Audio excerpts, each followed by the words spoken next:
अस्सलाम वालेकुम all dear students, बिस्मिल्लाहिर्रहमानिर्रहीम।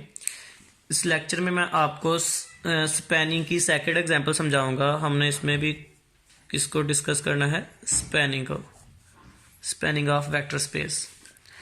तो यहाँ पे एग्जांपल 2 है। दोबारा हमें 3 वेक्टर दिए हुए हैं, v1, v2 एंड v3। हमने चेक करना है क्या ये v1, v2, v3 किसी वेक्टर स्पेस में किसी वेक्टर v की स्पैनिंग करते हैं या नहीं करते। तो सेम यहाँ भी हम क्या करेंगे, डेफिनेशन अप्लाई करें k1 v1 k2 v2 k3 v3 is equal to v। आप c1 c2 c3 भी यूज़ कर सकते हैं, बेशक k यूज़ कर लें बेशक c यूज़ कर लें, एक ही बात है। तो v खुद से लेट कर लेते हैं a b c, और जो a b c इंट्रीज हैं वो कहाँ से हैं, वो रियल नंबर से हैं। अब दोबारा यहाँ से हम इक्वेशंस बनाते हैं। तो जब हम फर्स्ट एलिमेंट से इक्वेशन बनाएंगे तो पहली इक्वेशन बन जाएगी, सेकंड एलिमेंट से इक्वेशन बनाएंगे तो सेकंड इक्वेशन, थर्ड एलिमेंट से इक्वेशन बनाएंगे थर्ड इक्वेशन बन जाएगी। तो यहाँ से जो ऑगमेंटेड मैट्रिक्स ए बी बनेगा वो हमारे पास लेफ्ट साइड से यह आ जाएगा 1 0 1, क्योंकि k2 शामिल नहीं है उसकी जगह 0 आ जाएगा। फिर आ जाएगा 2 1 2, तो यह आ गया 2 1 2 2 1 2, इधर 2 है तो इधर भी क्या आ जाएगा 2, तो यह आ जाएगा 0 -1 एंड 2। उसके बाद यह आ जाएगा,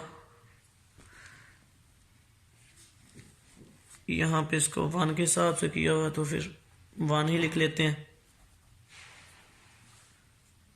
यहाँ पे ये 1 के हिसाब से लिखा हुआ है, चलो जी।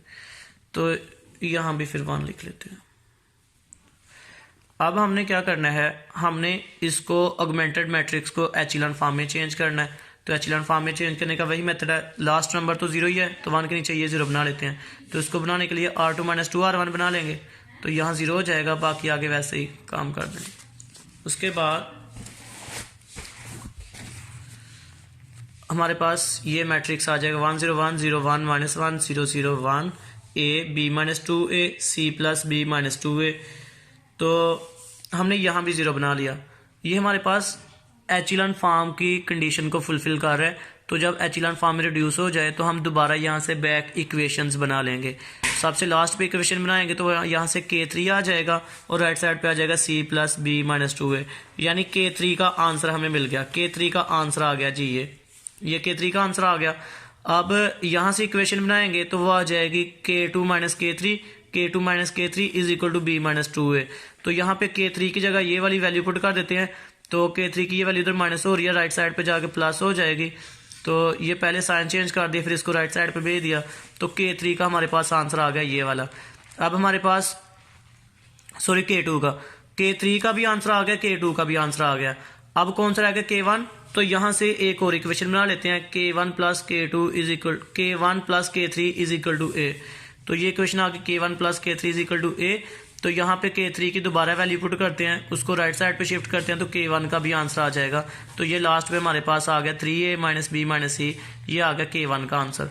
तो चूंकि मैंने आपको बताया था कि अगर, शुरू से देख लेते हैं, मैंने कहा था अगर स्केलर्स का आंसर फाइंड हो जाए तो फिर ही v इसका लीनियर कॉम्बिनेशन कहलाता है, और सेम उसी तरह अगर स्केलर्स का आंसर मिल जाए तो ये v1 v2 v3 उसके स्पैनिंग कहलाते हैं।